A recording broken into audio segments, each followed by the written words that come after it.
international family, and blessed to be part of your family here today. So thank you so much. Without further ado, let's give a warm welcome to President Joe Biden.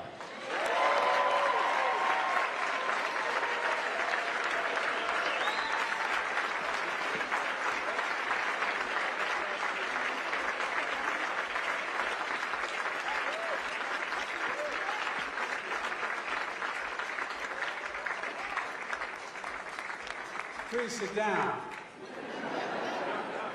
As far as I'm concerned, you can start eating. What a great honor to be here. By the way, before I begin, I wanted to introduce you to the love of my life and the life of my love. My granddaughter went to Penn and got here in graduate school in art. Where were you sitting, babe? Over there, there's my granddaughter. She's all state in 2 sports.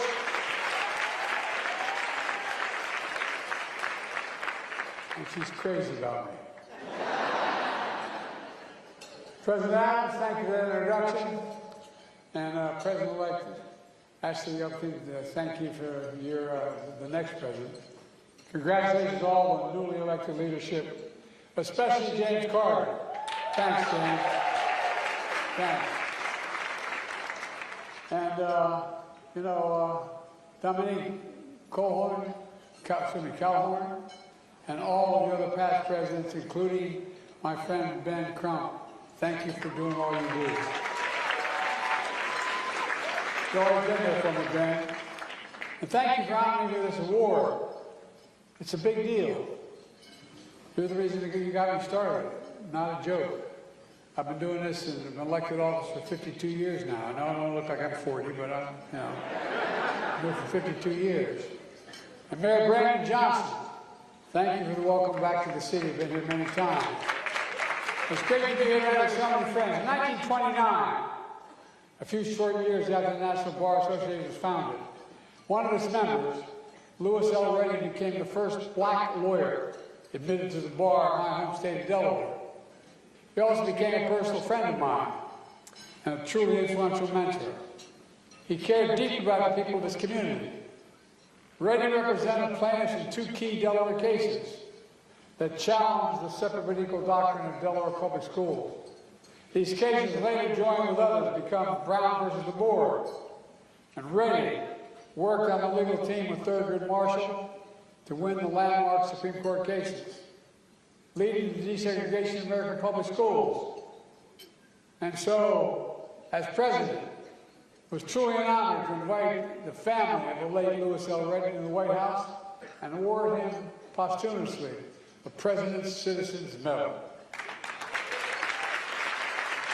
Folks, Brown versus Board of Education was fundamentally a case about who we are as a nation.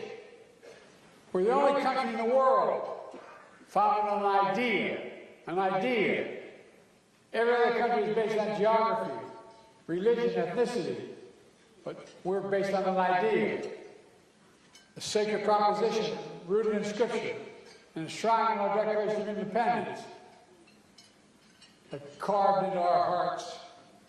We hold these truths to be self-evident, that all men and women are created equal and deserve to be treated equally throughout their lives.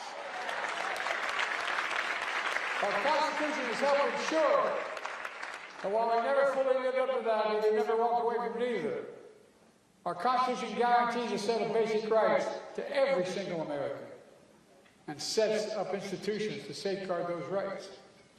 Next year, we'll celebrate 250 years since the signing of the Declaration of Independence. But all that soaring rhetoric are just words on pages if we, the people, don't uphold them. The lawyers and judges, all of you in this room, are the first and the last line of defense doing just that. I mean, an informed and engaged bar willing to fight for and take risks to protect our basic rights. A bench prepared to recognize those rights and rule consistent with the Constitution.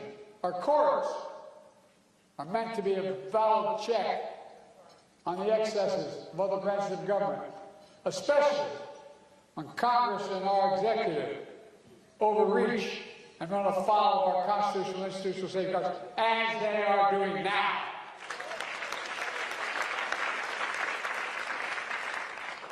You know, we're here marking 100 years since the National Bar Association was founded to support black lawyers, men and women who were excluded from all professional organizations because of the color of their skin, which was flat out unadulterated racism.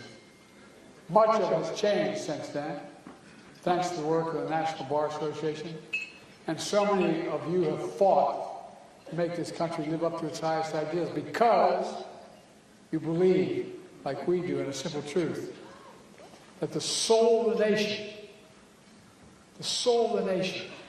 is worth fighting for. And the soul defines who we are. I believe that it is as true today as it was in 1925.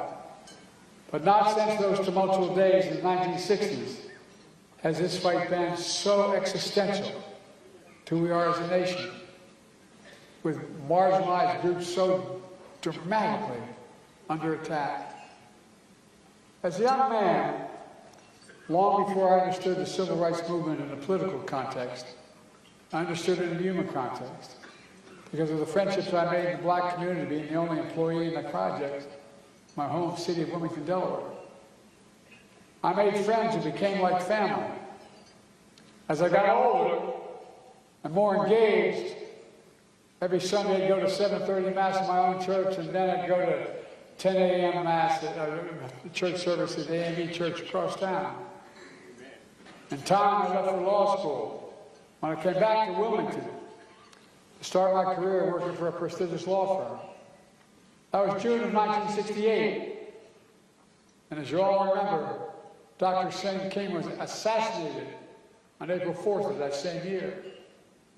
Riots erupted in Wilmington, Delaware, my state which was segregated by law. Riots erupted, causing significant parts of our city to be literally burned to the ground. The governor kept Wilmington under National Guard occupation for 10 long months. The National Guard was on, and I mean this, and I remember, on every damn corner with drawn bayonet, on every city corner. And historically, it was the longest military operation in any U.S. city since the Civil War. Again, my hometown, Wilmington, Delaware. When all this was happening, I didn't just see the hurt, I felt the pain because of my close friendships in the community. Like many of you in this room, it caused me to get even more involved in the fight of civil rights and basic democracy. So I decided to leave the prestigious law firm I'd been hired by. I walked across the town square to become a public defender. I quit my job. I represented most of the black clients in the east side of Wilmington. In 1970, I was convinced to run for the county council because no Democrat ever won that seat. Unfortunately, I won. My sister ran my campaign. And the Republicans saw something I didn't see. I was elected in the 70s for a 4-year term, and they reapportioned me to a 2-year term. And since they couldn't find anybody to run for Senate, they asked me to. And I ran for the United States Senate in 72. And I championed legislation to protect civil rights and support marginalized communities. I was then proud to serve as vice president to our first black president, Barack Obama. I was proud to ask Kamala Harris to run with me, to be the first black woman to serve as vice president of the United States. It was important. As president, I made the cause of civil rights and equality the foundation of everything I did. For example, I promised that administration that looked like America and appoint a bench that looked like America. And I kept my promise. I appointed the most demographically diverse slate of judges ever in the history of the United States of America. On top of that was one of the greatest lawyers I've ever met, Ketanji Brown Jackson, the first black woman on the United States Supreme Court. Justice Jackson, as you witnessed earlier this week, has proven herself to have the wisdom and the character that I saw her under her when I nominated her.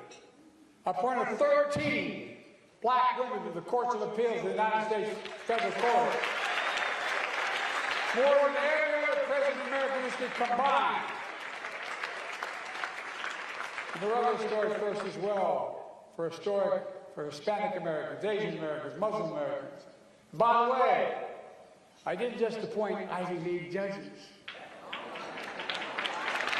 I appointed many HBCU graduates.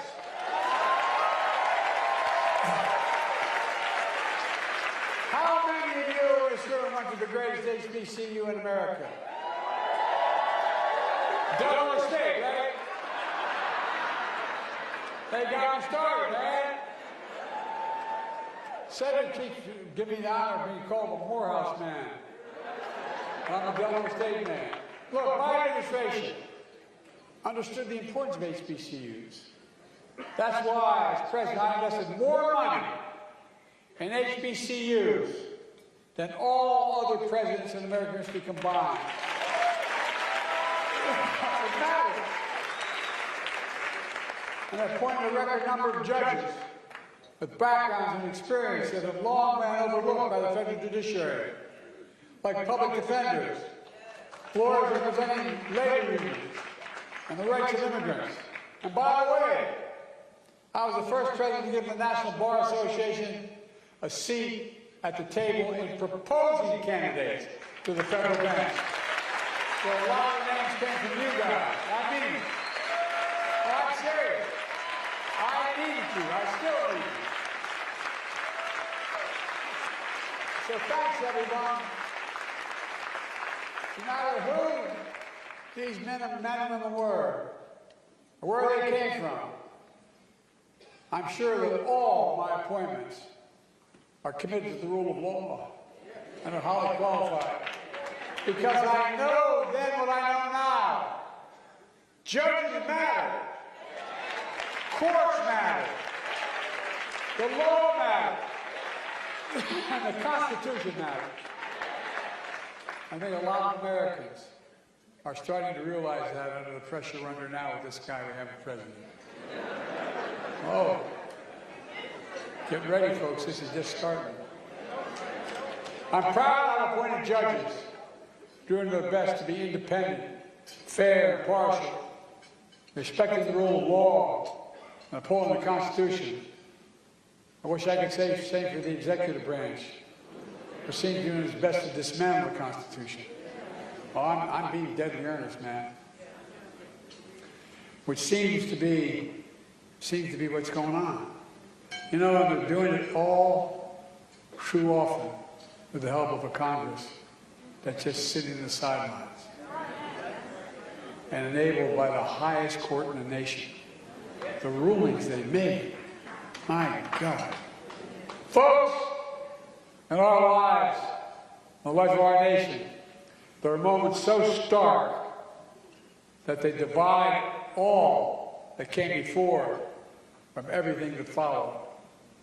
Moments that force us to confront hard truths about ourselves, our institutions, and democracy itself. We are, in my view, at such a moment in American history, reflected in every cruel executive outreach, every rollback of basic freedoms, every erosion of long-standing established precedent. We see the law firms bowing to pressure, begging to bullies, instead of staying rooted in justice and the law, including some of the largest newspapers in America.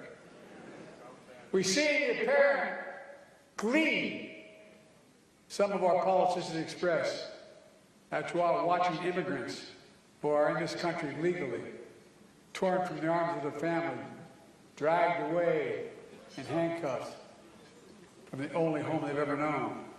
My friends, you need to face the hard truth of this administration.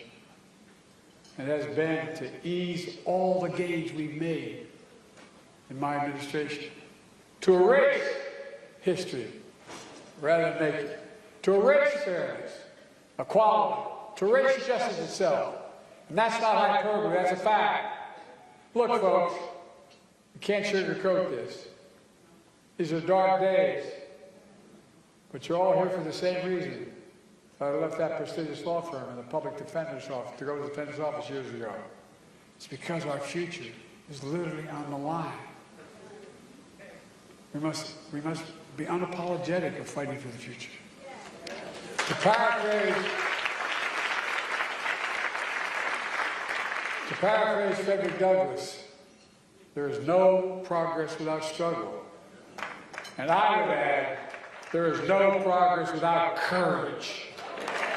Now,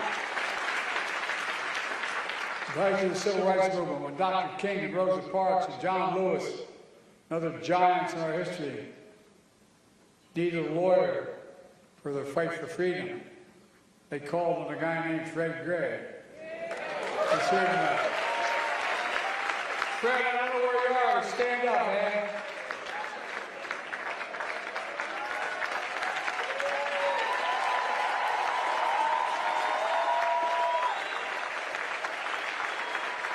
Fred was one of the most important civil rights lawyers in history. Fred's legal brilliance desegregated schools, secured the right to vote for so many.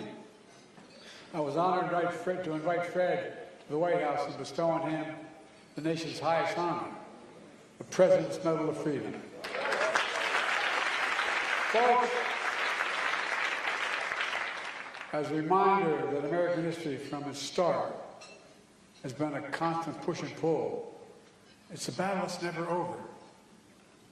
As my late friend John Lewis used to say, democracy is a state, not an act. Let's remember that in America, the power belongs to the people. And the way to show that power is by voting. We need everybody to vote. We need everybody to count. So let's reach out to family and friends and neighbors. Let's help them register to vote. And let's remind them, without voting, nothing is possible. With voting, everything is possible. Folks, let me close with this. When President Johnson signed the Civil Rights Act of 1964, he said the following: "This is a proud triumph. Yet those who founded our country knew that freedom would be secure only if each generation fought to renew and embrace its meaning." It's literal. I caught con law for 10 years in law school. I'd always say that. Every generation has an obligation to defend it. But I never, even though I was a sitting senator at the time, believed we'd get to this point. So let me say directly to the young lawyers in this room, it's time for you to renew the enlarge this meaning. It's time for you to lead the fight. It is. As you close the chapter on the National Bar's first 100 years and chart a course for the next century, it's not enough to honor the heroes that came before us. We need new heroes now. No, we do. We need you to follow in their footsteps. When I was elected, I had the dubious distinction of being elected the youngest senator in American history and the oldest president in American history.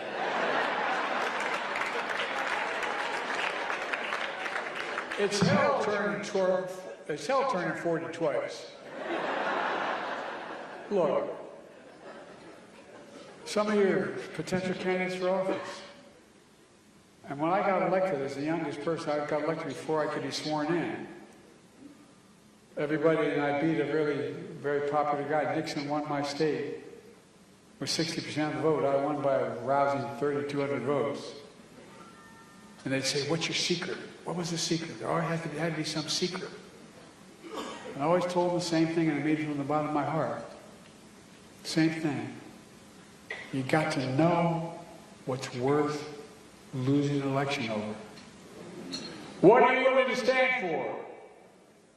What are you willing to fight for? So let me tell you what that means. To all of you here tonight, those just starting out your careers, and those who have been fighting a good fight all your lives. It means take the client who can't write a big check, but needs protecting the basic fundamental rights. It means sign on to that brief that may draw the ire of people in power, but you know it's the right thing to do. It means standing firm against unconstitutional actions designed to intimidate you. It means write the article, give the speech, lead the protest, defend the ideas your country is founded on to protect our institutions, to fight for the soul of the nation. Some of the courage, like all those elders here before you, did the people in this room, to commit acts large and small, to bend the arc of the moral universe toward justice, as Dr. King would say. Needs a lot of bending, folks. There's been nothing in the course of our country's history that we haven't been able to accomplish when we stood together, we set our minds to it. We're the only nation in the world with a significant student of history that has come out of every crisis we got into stronger than we went in. We have to remember who the hell we are. We're the United States of America. There's nothing beyond our capacity. We do it together. So God bless you all. May God bless the United States of America. We've got a lot of work to do, folks. Thank you, thank you, thank you.